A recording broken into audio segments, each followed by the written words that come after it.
Hey everybody, John here. Welcome back to Catbird Hill. It's been a very, very busy 7 days, 8 days here on Catbird Hill.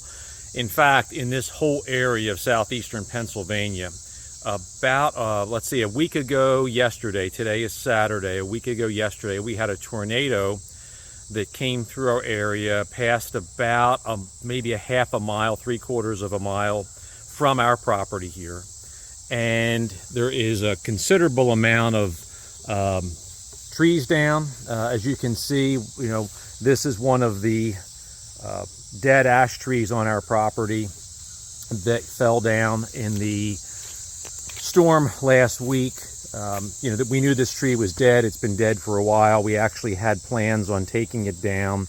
Unfortunately, in the process of it coming down, it took down our neighbor's fence. So they pasture board horses here. You might be able to see some horses over there, maybe peeking through this opening here. But so we have to deal with this. I had not intended on making this the weekend project, but obviously you have to take care of stuff like this when it affects your neighbor and something that impacts them. So I originally had planned on dealing with a much smaller problem that has been here for a little over a week, probably before the storm hit a week ago, and that is just a kind of a nuisance clearance project. We had some high winds a few days before the storm, and it took down some branches from these trees here, and I have no way to get the mower, the zero-turn mower, back behind here to cut all the grass back there. So originally I had anticipated maybe this being like a 20-minute, 30-minute cleanup job here, but I'm going to prioritize the ash tree on the other side of the property here. So what we ought to do, just for fun, is we ought to take a look behind here. I've not actually walked behind where these branches fell down, because this sort of begins the area where we have lost probably at least 24 ash trees. When I say lost them, they're dead or almost dead at this point. A couple of them I was working on earlier this year that have come down. I've been clearing a lot of the brush around those trees, preparing to section them up. When the ground hardens a little bit more after all this rain, I'm going to start pulling them out up to the sawmill so that we can begin to mill them up. But let's take a little stroll back here and see what else might be going on. Keep your fingers crossed.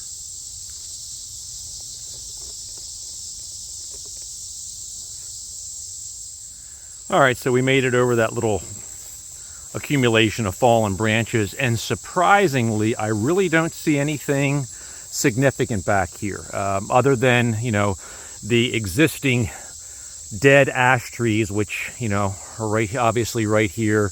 This one's really concerning me. This one's really leaning a lot. It's got like a 20-degree lean.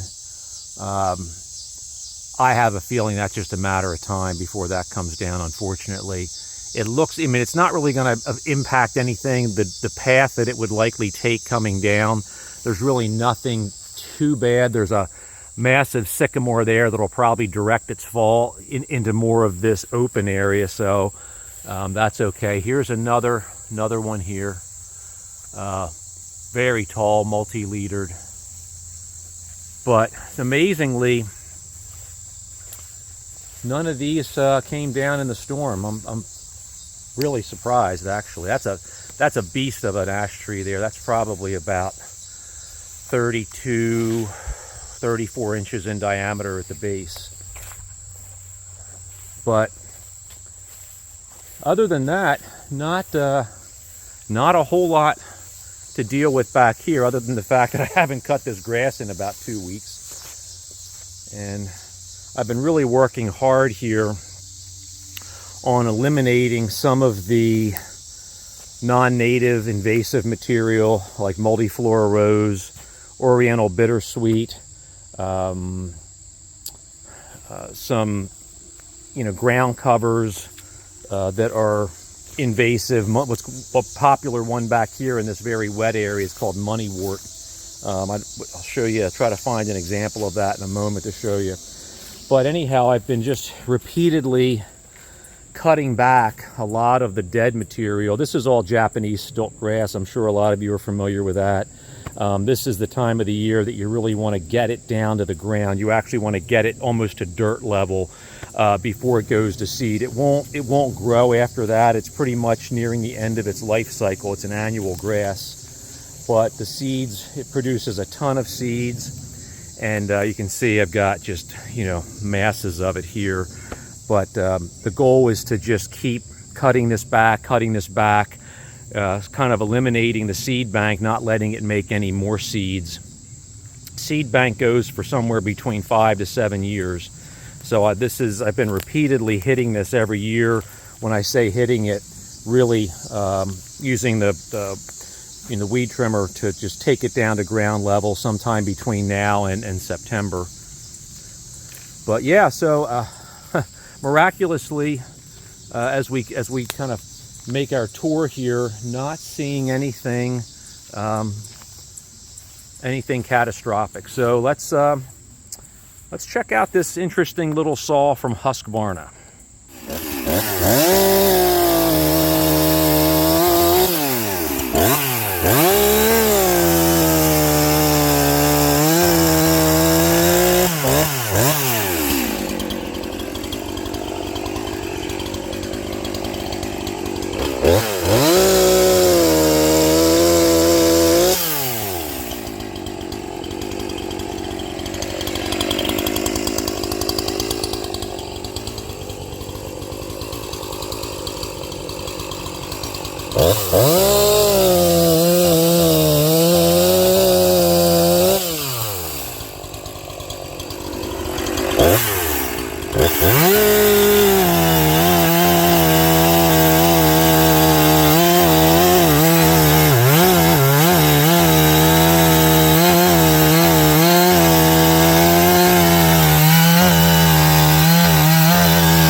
Oh my. We need a little time to get in the shade here and cool off. Whew, I think it's time for a little Gatorade or whatever I can scrounge up to replace the electrolytes. You know, we've had a week of barely bad storms here, obviously. That's why I'm doing what I'm doing right now. And it's literally just right now, like in the last, I'd say maybe 15 to 20 minutes, it's the first real cool, dry breeze that we've been getting. I'm gonna just rotate you here and maybe you can get some idea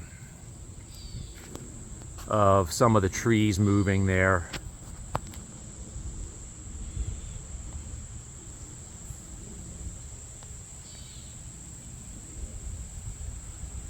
I don't know if you can hear a breeze or not. You can certainly hear the old catbird singing. All right, time out for some Gatorade.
Well, we'll get some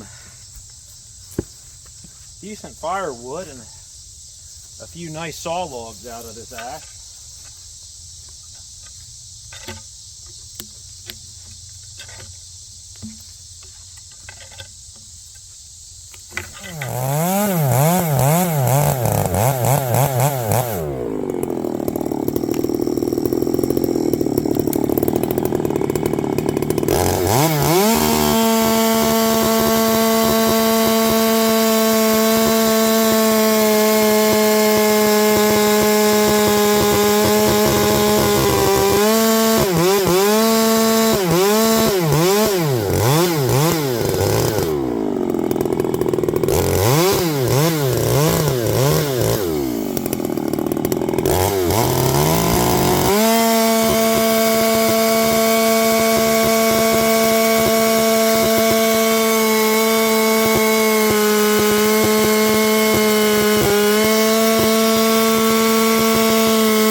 Yeah, that's a different chainsaw.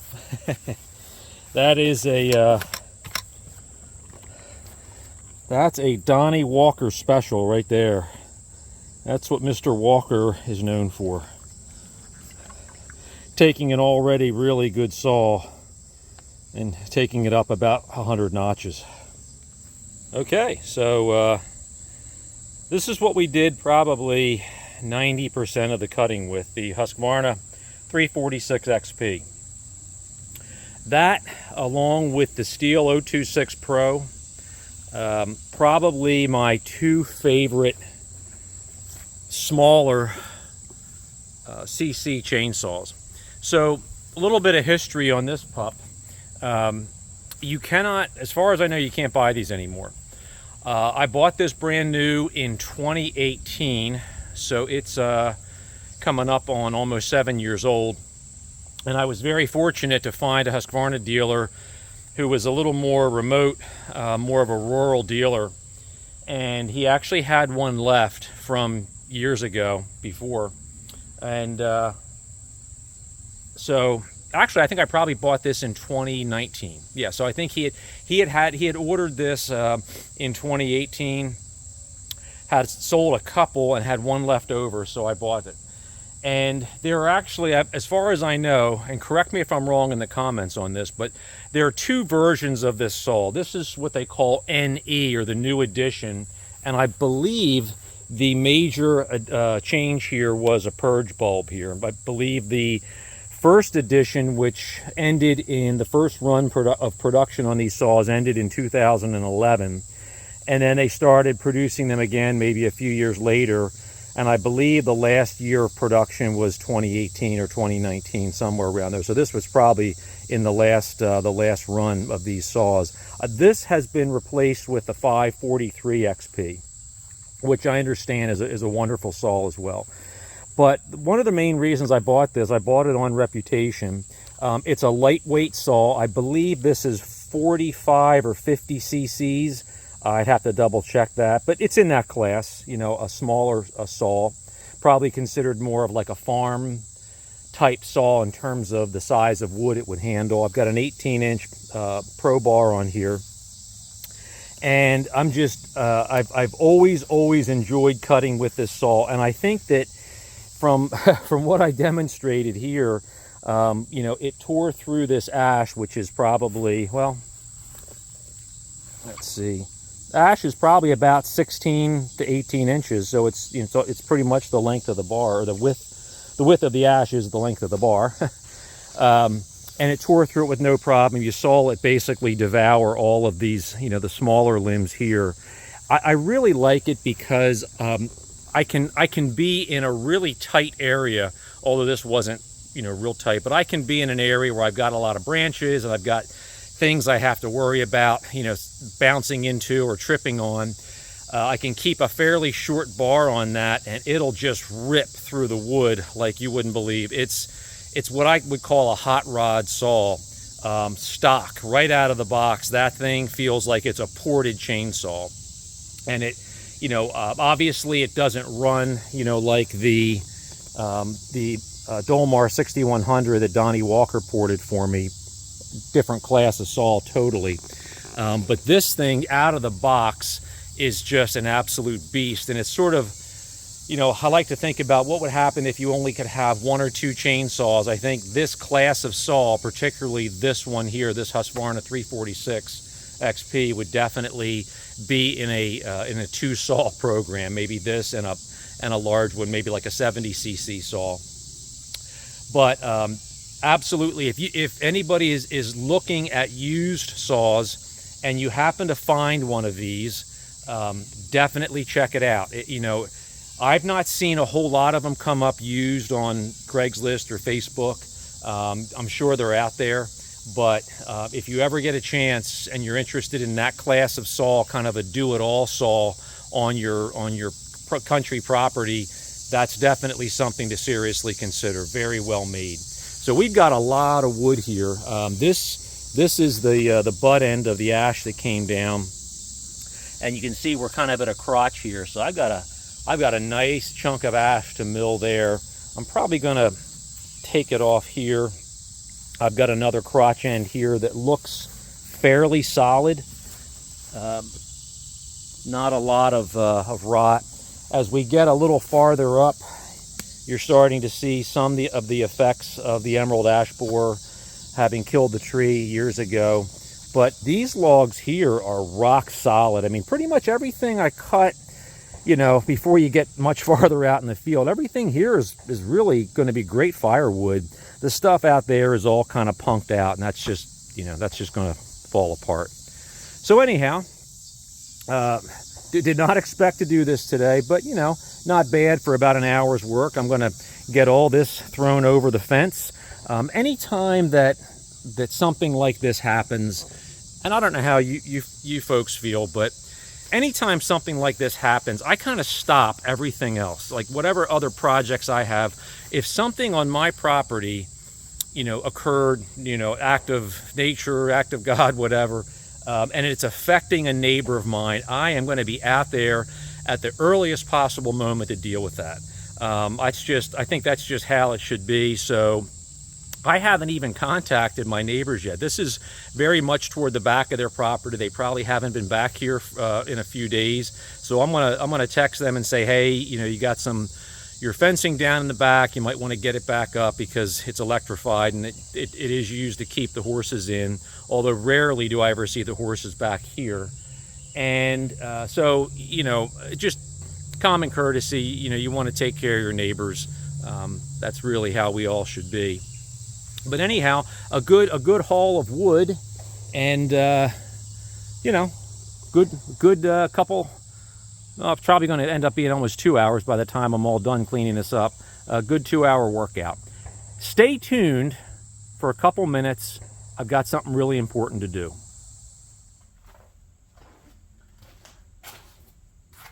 So I cleaned myself up a little bit. Actually, I cleaned myself up a lot from the sweat and dirt and sawdust in the back of the property there. And I want to do something right now that I've been wanting to do ever since I started this channel, and that is I want to put up the very first channel stickers that I have been sent from fellow YouTubers. So I received a couple of stickers recently from 2 channels that I've been following for a long time, and I really love the channels, and I love the creators of the content creators for these channels, and I'll put links to their channels in the description of this video. The first one is from my good buddy Noel from Noel's Garden, Tractors, and Firewood. There's Noel's sticker, and he sent me a great note that I really appreciated. Noel, thank you very much. So Noel's going to get put up here, and let's see, I did a really good cleaning of this center panel inside our sort of equipment room barn here. This got a good wash of simple green, so we're going to put Noel right up here. Since Noel, you were the very first one that I ever received, you go up top.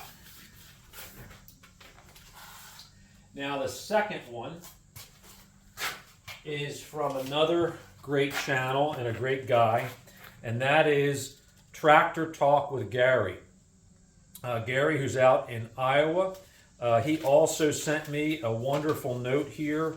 I've been watching Gary for years and love his content, and so thank you, Gary, for that wonderful note. Really, really appreciate it. Gary sent a couple of stickers. I'll show you the first one. This is his channel sticker, and man, this is a real sticker. So this is going to peel off this way, and then what I'm going to do, I'm going to put Gary right in the very center here. This is such a big sticker, it kind of needs a good bit of room. Let's see, make sure that I get good adhesion here. I really like the way that this goes on. It kind of has a top paper that you can use to really seal everything, because Gary kind of has a very detailed sticker here And then this just gets peeled back. Really, really like these, Gary. They're very nice. My absolute favorite tractor of all time, a Kubota L2501. Gary and I share that. Look at that. Perfecto. Man, that really, really stands out. I love that. And then I really got to laugh. This is another sticker that Gary sent me.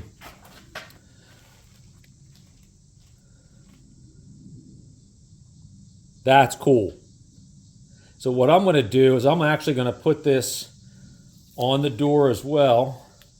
I'm going to put it over to the side here, because every time you inside these newer garage doors, they always have all these warning, danger stickers and stuff about don't put your hands here, don't put your hands there. I'm going to put this over here, and when I have my friends over, I'm going to see if anybody pays any attention to that. That's really cool. Great, great stickers from great channels and great guys. And I really mean that. You know, everybody I've met here on YouTube, you know, I've developed great relationships with a lot of other channel owners, content creators, and we're thousands of miles away from each other.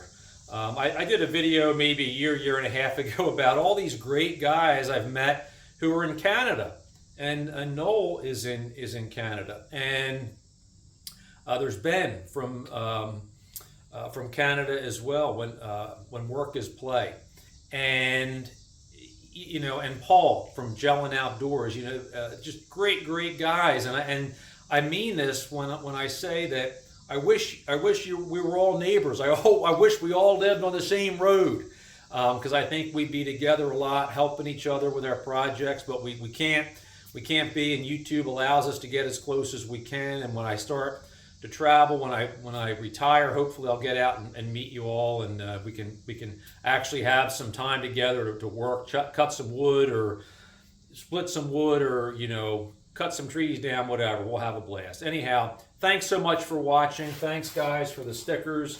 And until next time, John here from Catbird Hill. Take care.